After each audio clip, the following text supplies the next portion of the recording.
we're dishing up a big secret. All the magic happens on a sheet pan. That's right, holy sheet.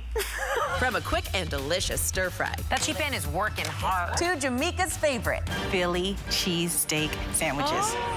Oh, wow. and Tia Mowry is here. Congratulations on such an incredible show. She's revealing her go-to sheet pan chicken dinner your family will love. Gorgeous. That's next. Let's dish. The kitchen has always been the center of my world because life is more delicious when it's full of food and fun. Everybody knows me as a culinary expert and food judge on television, but also I'm just a mom trying to get dinner on the table. From Hollywood to home, I bring Southern sweet and Caribbean heat, and I'm not afraid to stir the pot. Good food, good friends, good dish.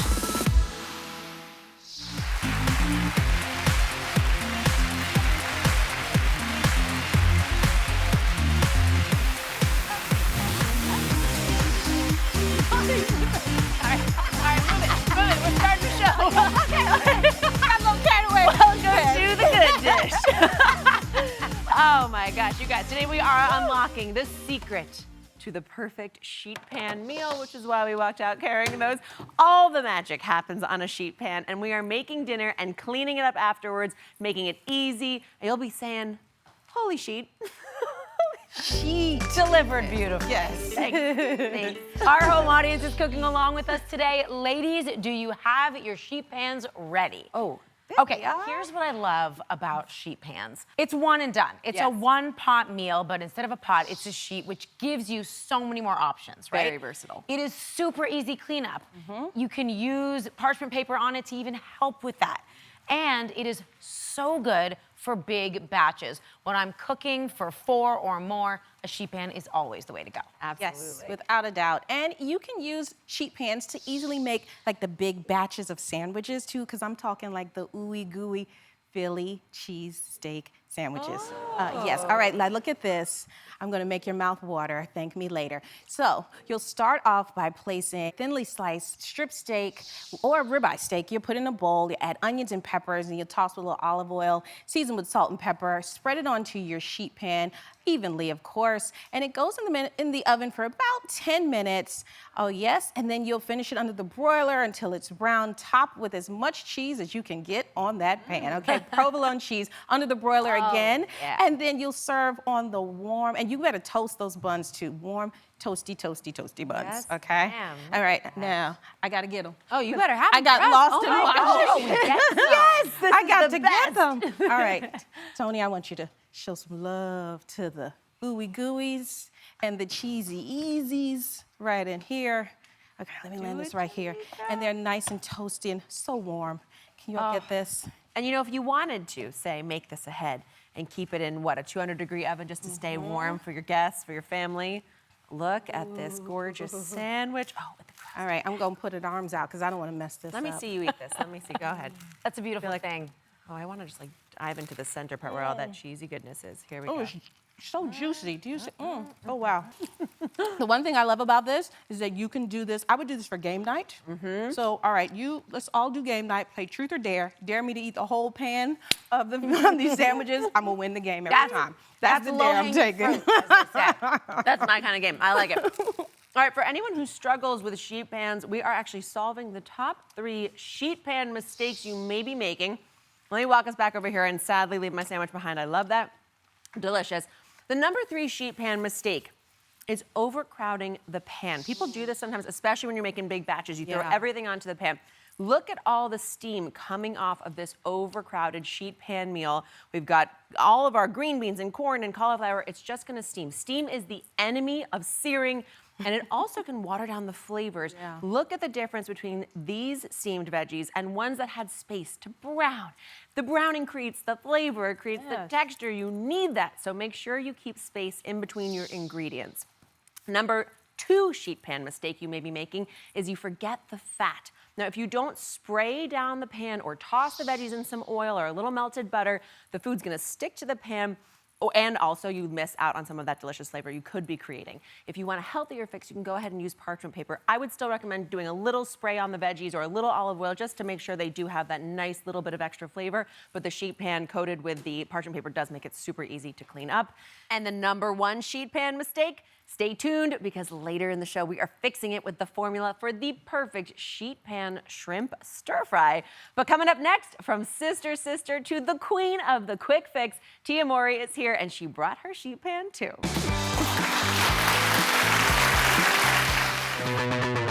Like something you saw on the show today?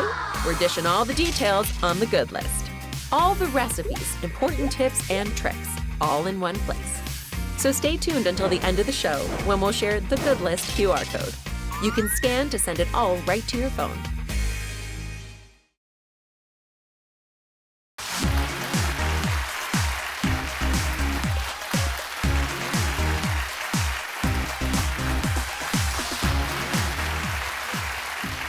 Our next guest is one of America's favorite twins. You first came to know her from her iconic 90s sitcom that my daughter just discovered, by the way, and is obsessed with, Sister. But she has added so many titles to her name since then, from celebrity cook to best-selling author, YouTuber, entrepreneur, actress, mother. She does it all. Please welcome author of the new cookbook, Quick Fix Kitchen, Tia Mowry. Hi. When you were listing all of that, I was like, woo, that's It's a lot. big. You do a lot, girl. You're big That deal. bio is quite impressive. And we love you so much. We're so glad you're here. I am so happy to be here with you guys. You know, I absolutely love women. I feel like we run the world, and congratulations on such an incredible show. So I am honored to be a part of this. So thank you. Thank you. Live from that beautiful kitchen of it's yours. gorgeous. Oh my God, I love it. Thank you. Thank you for being with us. It means the world. Okay, so you've been in the kitchen since you were a child, Tia. How did you fall in love with cooking? Because that's probably a side of you that some people might not know.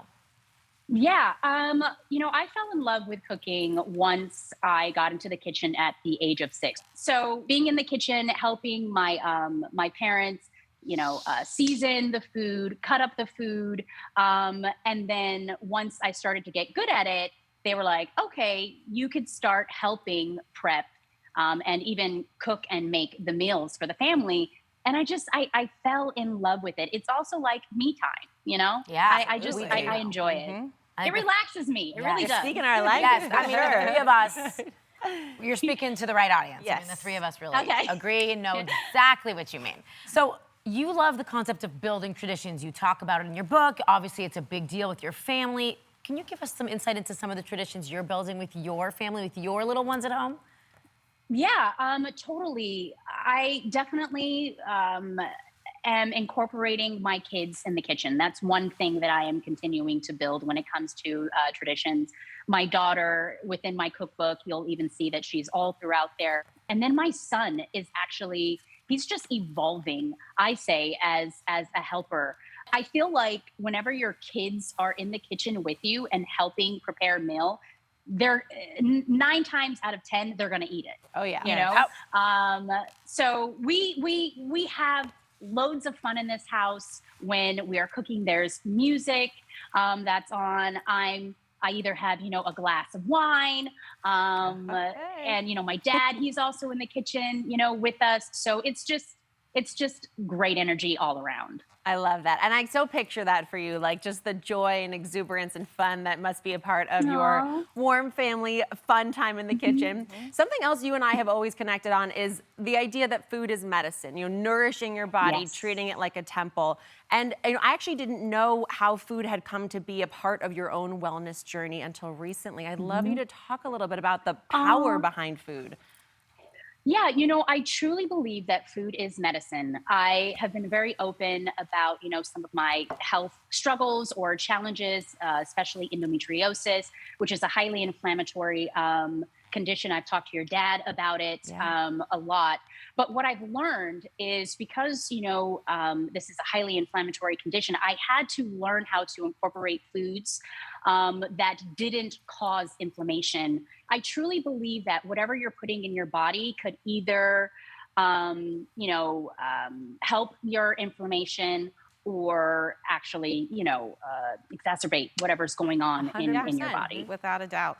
All right, now Tia, let's get into this book because it is so great. Beautiful cover and great recipes on the inside. The book is called The Quick Fix Kitchen. If you don't have it, you are missing your life. Let me just tell you, all right? Now tell us, you gotta tell us, what inspired you to write this book? Again, so what inspired me to write this book was just to encourage people to get in the kitchen, create memories, and just to have fun. And what I love about this book is I feel like I am setting you up for success, right? I talk about your pantry, what you need in your pantry. I talk about organizing your kitchen, making sure that your kitchen is organized and you have the proper tools that you need to get the work done. And like you said, it's colorful. You know what I mean? Like, I wanted the pictures in there to be vibrant and bright, and the recipes to be practical, easy, and quick, so that people aren't overwhelmed and they can have a lot of fun in the kitchen. I know, because I follow you on social media, and I mean, the things you come up with, it's like, why didn't I think of that? Should have been doing that all along.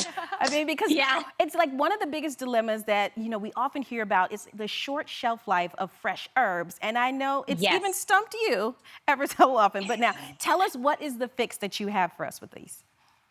Okay, so I have a great quick fix for you guys when it comes to your herbs. So basically, you take your herbs, right? So if you have parsley, cilantro, you put it in a Ziploc bag, right? And then you take a damp paper towel and you put that in the Ziploc bag, and then you put you got it, girl. Oh, I am following. I told you I follow you. What you say, I do, okay? And then you put that in the refrigerator, and your herbs, they stay really nice and fresh. And it has definitely been a game changer for me because I love using fresh herbs, right? Of course. They're we great all for want to cook with them. So, and that subtle amount of moisture keeps them nice and fresh and tight. All right. So now Tia is sticking around, and you should too. She's got a quick fix for a weeknight dinner so you can spend less time cleaning and more time eating. Stay away to spend time. People know me as a judge on Top Chef, a cookbook author, an editor and writer, but I'm also just a mom with 2 young kids, trying to get dinner on the table. So I understand the struggle of shopping for and cooking good meals for your family 7 nights a week. It's all about accessible ingredients and smart, simple techniques. I learned from my mom. Growing up, she was a cooking teacher and a food writer. She taught me how to cook. As a judge on Top Chef, I've traveled the world, tasting everything from the finest, most luxurious and exotic foods to the most rustic, hole-in-the-wall fare. And I can appreciate it all. Cheers.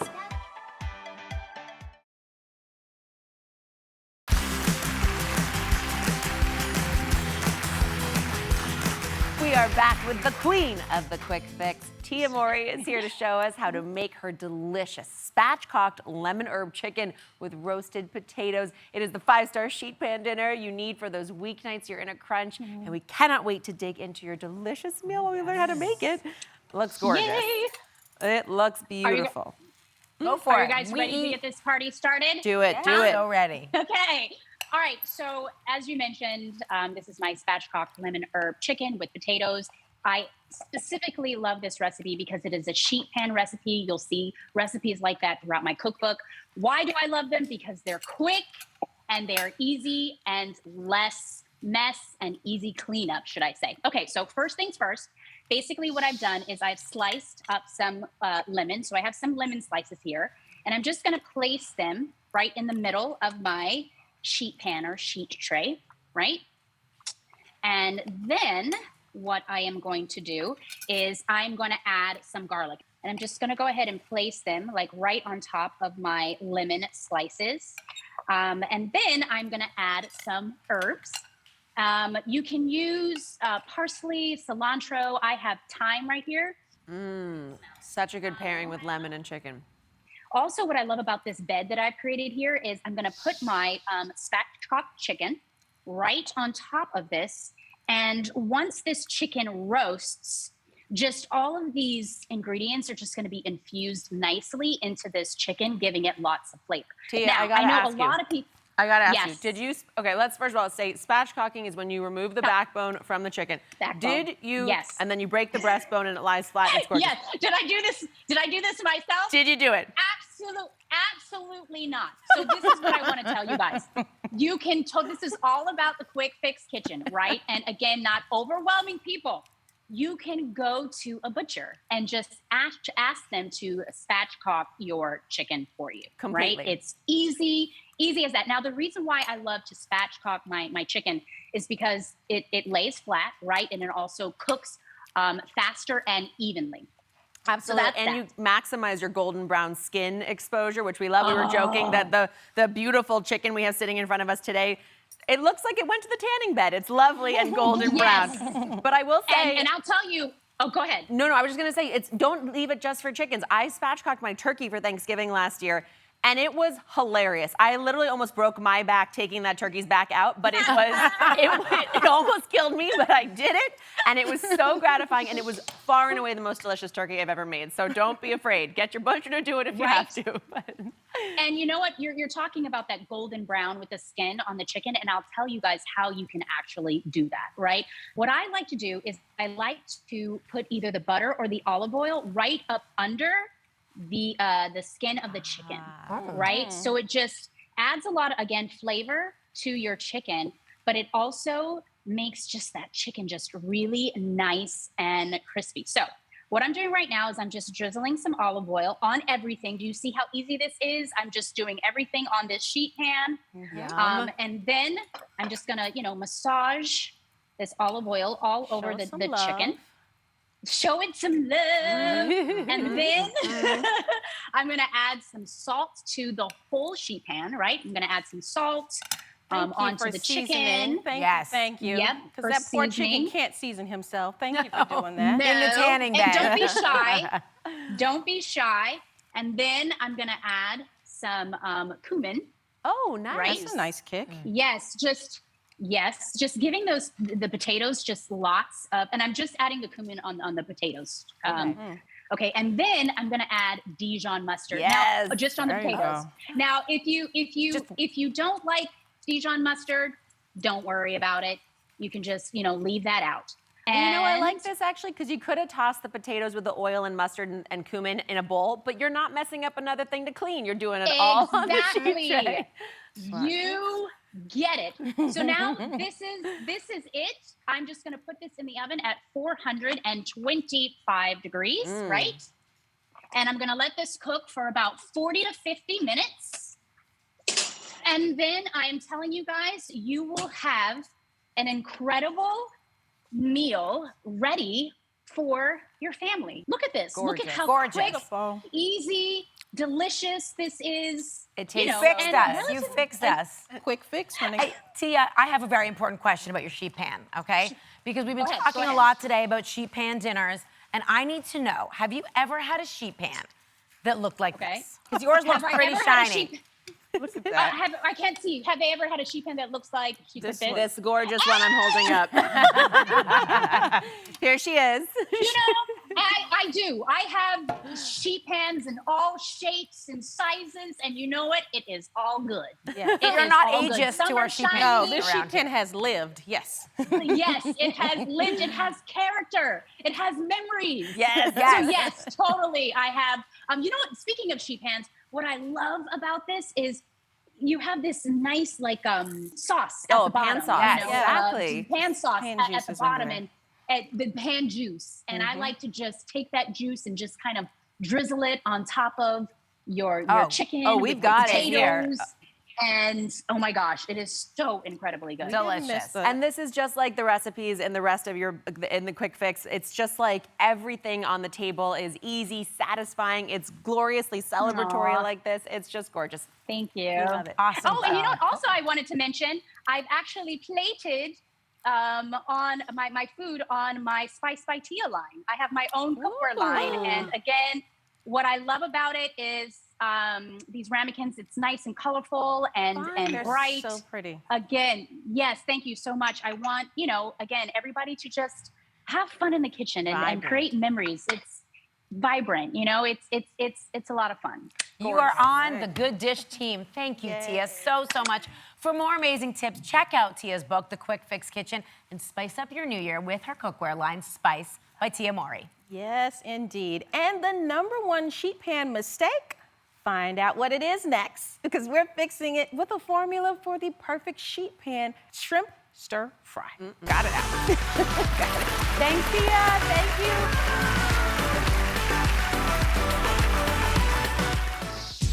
I'm known as the chef to the stars with my private catering business. I'm a TV host. I cook for athletes and entertainers, and not to mention ticklish kids. Try not to make a mess. I'm born and raised in the South, and my dad is Jamaican. So my cooking style is Caribbean heat meets Southern sweet. Being a professional chef and caterer for over 12 years, I live for a good party. If you don't have a reason to celebrate, you hang around long enough with me, I'm gonna give you one. Everyone has secrets in their house. I'll show you mine when you show me yours. No, nobody sees it, only I see it. This is my sheet pan. This is what it looks like. All right. I know, look at it. It's gross, but it's clean. There's all the lovely residue and darkened spots of so many delicious meals that we've shared together. But people really were like, wow, you're a sheet tray. It might be time for a new one. And I say no. No. No, I get hell about that sheet tray. My name is Daphne Oz. And yes, I have a well-loved sheet pan, and I am not giving it up, and I am so glad to see I'm not alone. Well, my name is Gail Simmons, and I'm here to say it is okay. Thank A you. beat-up sheet pan is actually better for your cooking sometimes. It's called seasoning. That dark color on your sheet pan after years of use, actually many chefs think adds flavor over time, and it also helps your food cook more evenly. You've broken in the pan. It is well loved, but it seasons the pan. That's okay. And I don't mean season as in like salt and pepper. No. You can't skimp on that. No. But it really does make it work better over time. It's like breaking in the perfect pair of shoes. A lot of old school pizza joints and restaurants all over the world, tons of legendary restaurants have been using the same pans for specific purposes for years. The omelet pan, the crepe pan. It's okay to use a well-loved pan. Well, I was never giving it up, but now I'm definitely not giving it up. But it is funny to me the number of people who are on my Instagram being like, your pan, it's so dirty. What's wrong with it? I'm like, no, it's clean. It's just well loved. That's and then the true cooks do come and say, your pan looks just like mine, and I love to see that. All right, it is time to show you how to unlock the perfect sheet pan dinner. It's what's for dinner tonight. Our home audience is cooking along with us, and I love this because we're gonna do it real time together. Here we go. The formula for the perfect sheet pan meal, guys. Hello, hi, are you ready for this? Is protein, vegetable, fat, and flavor. We're gonna add these 4 things together. Our protein, our veggie, our fat, plus our flavor equals sheet pan success. Ladies, how are you doing out there? Good, very good. Good. Ready to go? Yep, ready to go. Are your sheet pans nice and ugly? Ugly and loved like mine? Yes. Excellent, excellent. All right, so let me show you exactly how this works with our sheet pan shrimp stir fry. So it has all the makings of a classic stir fry, but you're doing it on a sheet pan, which makes it easier. Cleanup is so simple. You don't have to stir or fry, but you get all the pleasure. And we're doing it in the oven, which actually does help make it a little bit simpler too. So we have a sheet pan heating in the oven, and I'm gonna quickly make a glorious sauce that's gonna get tossed with our cooked veggies and shrimp. Here I have scallions, a little brown sugar. You want a little sweetness in this sauce. It makes it very heady and delicious. Some ginger, a little bit of heat there, some more heat from chili flake and pepper. And I'm going to whisk into that a splash of rice wine vinegar, some sesame oil, which I love for sort of that typical Asian cuisine flavor profile, some oyster sauce, plus some soy sauce. Whisk that all together, and that is gonna make a delicious, super flavorful, quick sauce to juice up all of our veggies and protein. Delicious. Okay, now we're gonna make a quick toss together of the veggie combination we're going to use, which is broccoli. Let me say one thing: when you're using any kind of cruciferous veggie or something that comes off in a floret, Hello, friend. So I went ahead and sliced every single floret in half. Why? Because this flat edge here is gonna stick to the surface of your sheet tray and give you maximum golden browning deliciousness, texture, crunch, flavor, all of it you wanted. Take the time to do that. It's also super important to make sure that your broccoli is going to cook evenly with your shrimp, which does cook up so fast. So small florets are important. Some sliced bell peppers, some red onion, and obviously you can customize this as you like. I went pretty traditional here. Snow peas, which I love. Some raw garlic. Now I'm adding the garlic in here because I want the garlic to have a chance to cook in the oven. Some scallions, another building of that layer of oniony flavor. And our gorgeous shrimp. I went ahead and left tails on just for presentation, really. And, you know, it adds a little bit of flavor, I think. A little bit of olive oil just for that hit of fat that we talked about in our magic formula for a gorgeous sheet pan dinner. Gail, would you go ahead and grab me a preheating sheet tray on the bottom oven? So this is important, guys. I had an oven heated to 425 that I stuck my sheet tray in just until it comes up piping hot. And you're gonna hear this sizzle, thank you so much, as I lay my shrimp and veggie down. That helps to immediately start the cooking process. This is gonna cook fast, so you'd wanna make sure that you don't waste any time coming up to heat, which could risk overcooking your gorgeous veg and protein. Lovely, thank you so much. There you go. And I just want to make a point before you take it to the oven to notice the size of all of your veggies. Yes. This really is the #1 mistake I think people make when they are making sheet pan dinners. You need everything to be relatively the same size so that it cooks evenly.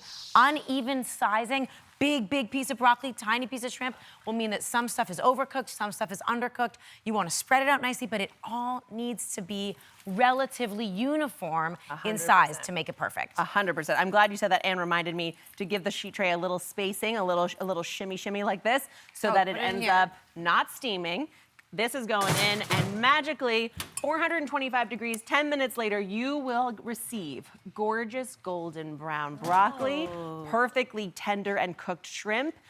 You can tell your shrimp is beautifully cooked when it starts to form a loose C shape and is totally opaque like this. You don't want to wait until it forms a complete O, you know, when it makes that tight circle, because your shrimp is going to be sadly overcooked. That O, it stands for over. Oh, so accurate. Pour that luscious sauce we made right over top and give it a quick stir right down here.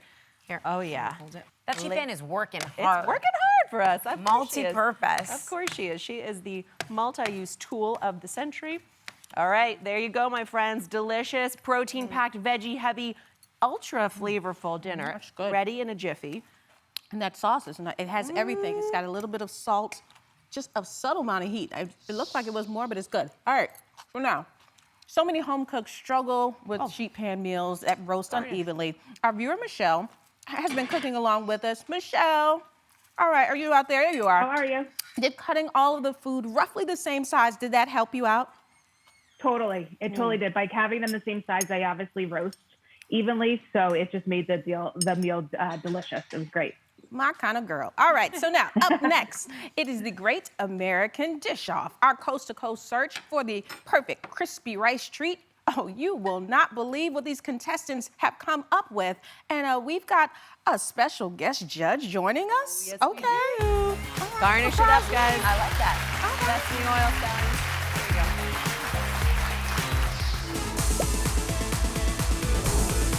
go. For me, it's always a party in the kitchen. For us, as the Oz family, food might be the most important thing.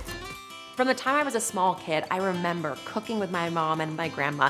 I was learning what it meant to be one of us. The kitchen is still the center of my world. I am, as a chef, first and foremost about flavor.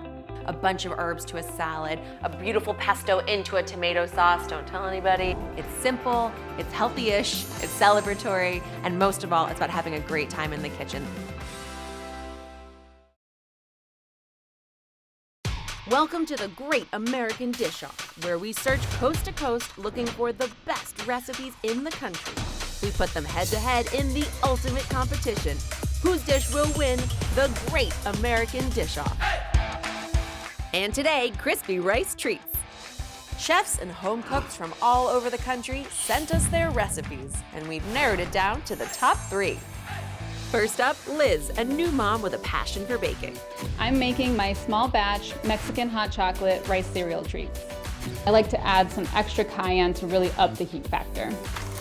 My secret ingredient keeps the rice cereal treats really soft and gooey, and they're done.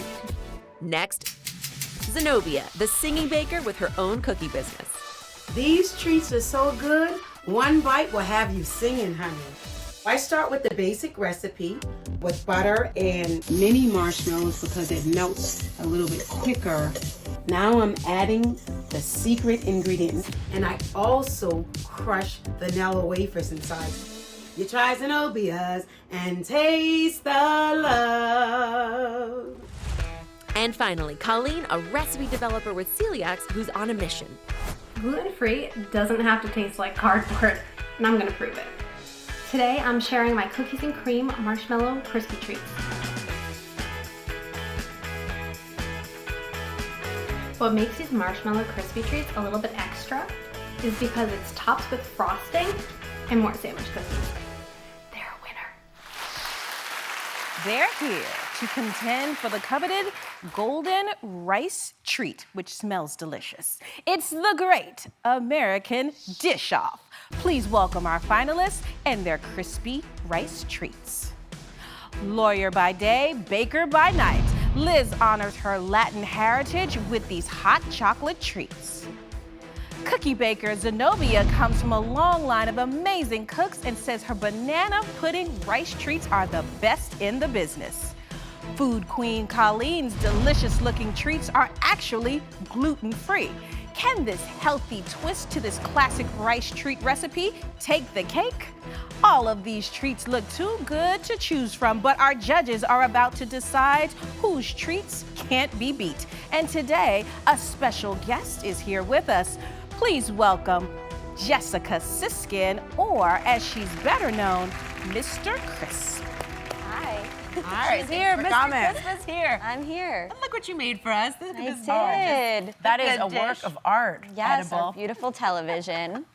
So you've taken your love of crispy rice treats to a new level. You started making these incredible, so creative, really hilarious, and just your design. I mean, look at this. This is so epic. Oh my God. Crispy rice treats, people. What inspired you to make a whole business out of your love of marshmallows and crisp rice cereal?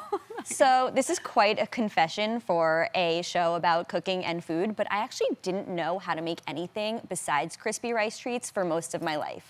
So when you only know how to make one thing, you get creative with it.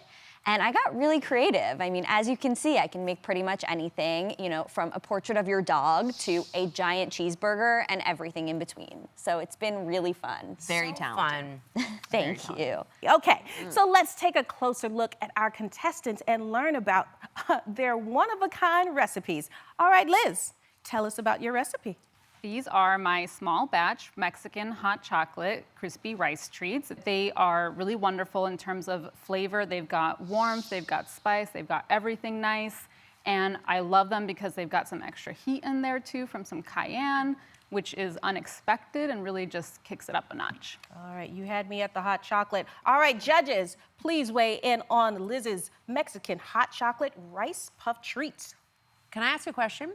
Yes. What is that special secret ingredient you put in that keeps them very tender? So I use sweetened condensed milk, and what I love is now you can find it in the squeezable bottle, so you don't have to open an entire can just for a small recipe. So throw in a few tablespoons of that, and it keeps them really soft, even though you'll probably eat them before they get hard. She's a smart cookie. Oh my God. Wow, that was great. I have to admit something, that I have a real addiction to crispy rice treats. In my last pregnancy with my son, the last trimester, it was like all I wanted to eat. I didn't have a sweet tooth until that moment, and I kind of went crazy. I made them like 3 times a week. I made them with my daughter. I took them to friends because I just couldn't eat them all day long. That would have just not been a good idea. So this really hits home, and I'm really excited about these as well. I have to say, Liz, the cayenne is fantastic. The chocolate on the back, it's just like a lovely warming combination. I sort of wish they were a little chewier. That's my only thing. They are soft, which is nice, but I like a real chew to my crispy rice treat. Nice. All right, spicy treat for a spicy lady. Up next, Zenobia, what's your crispy rice treat recipe? Try Zenobia's and taste the love. It's full of flavor that you want more of. Try Zenobia's puff treats because you try Zenobia's and taste the love. Whoa! Wow. Extra credit for the song. Go for it. Also, they are banana pudding puff treats. I mean, have you ever heard of banana pudding puff treats? Nope. Not till So today. that's what makes it special. You will actually taste the love. Oh, wow. All right, judges, we got a song. So now please weigh in on Zenobia's banana pudding crispy rice cookies. I wish I could sing my response. I feel like this is going to be so underwhelming. Please try. You do not want me to try, I promise you. So these are actually the opposite of the previous treat. These are a little too chewy, but what I will say is that the flavor is excellent, and I love that you can taste that Nilla wafer in every bite. All right, now there's still one more treat, and Colleen swears you won't even miss the gluten. When we come back, our judges decide whose treat brought the heat in this great American dish-off. Oh, yeah.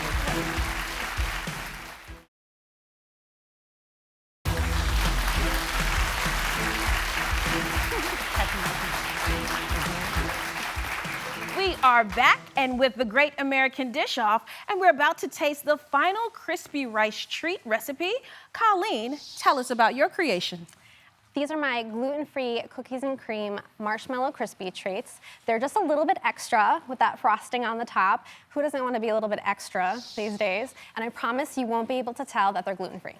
All right, we're all a little bit extra, aren't we, ladies? Okay, judges, please weigh in on Colleen's cookies and cream crispy rice bars. Yes. We are always a little bit extra. And I literally, the camera came in, I was licking my fingers, like really just getting in here for my professional tasting opinion. I have to tell you, Colleen, I could never tell these were gluten-free. The crispy rice cereal is gluten-free to begin with, but I gather the cookies on top were as well, the cream, the frosting, etc. Perfect texture underneath, really like that ideal chew. I like Gail. There's something nostalgia about this dessert. You can't get enough of it.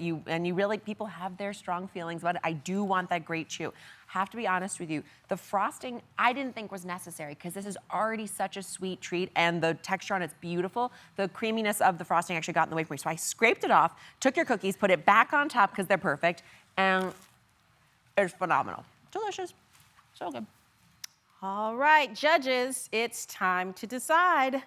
The hardest part of your day, that is, yes. They're looking intense over there. All right. You look like you have a decision. Gail. One of you had treats that brought the heat. One of you had treats that were perfectly sweet. And one of you had treats that were a healthy twist on the classic crispy rice recipe. But the winner of the Great American Dish-Off Crispy Rice Treat competition is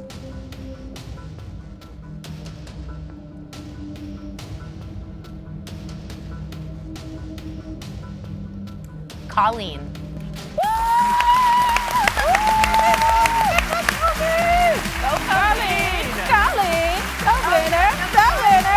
All right, Colleen, you and I are going to eat this together after the show. All right, thank you to our guest judge, Mr. Chris. Where are you? There you are. All right, don't go away. How did she know their win? Oh, how you feel? I'm so excited. There she is. She's so excited. All right, don't go away. We'll be right back with the good list. Ooh, very good. It's the winner.